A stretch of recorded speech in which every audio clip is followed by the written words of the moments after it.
Now to a criminal case in Austria, which could have implications for the wider climbing community.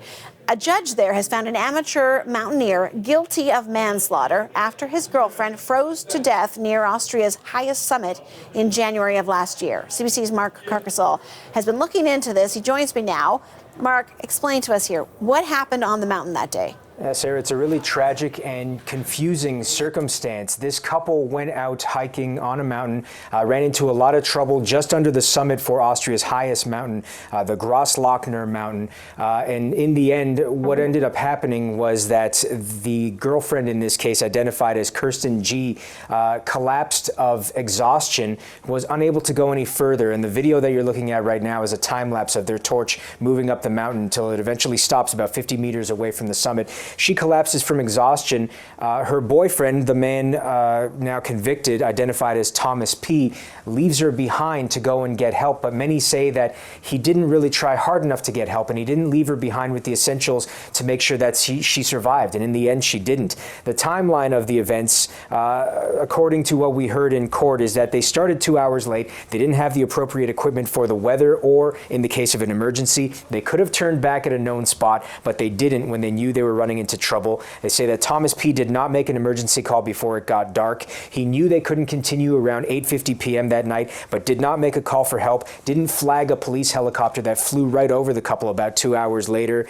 Eventually, he had to leave his girlfriend around 2 a.m. at that night to go and get help, but he didn't give her an emergency blanket. He didn't remove her backpack. He didn't put her into a sheltered spot. He just left her there. He eventually called rescue services at 3:30 a.m. It wasn't clear to them that they needed a rescue. When they called back, they couldn't get in touch with him. He told them that his phone was in airplane mode to conserve battery. In the end, Kirsten G. did not survive, and Thomas P. was sentenced to a 5-month suspended prison sentence and a €9,400 fine, which is about $15,000 Canadian, for gross negligence, an offense that usually carries a maximum prison sentence of 3 years. You know, Mark, I mean, BC certainly, and other parts of the country as well, in Canada, people go out into into the woods, into the backcountry, climbing mountains all the time, and sometimes they are ill-equipped. It happens, certainly. I'm wondering what this could possibly mean for the greater climbing community in Canada, around the world.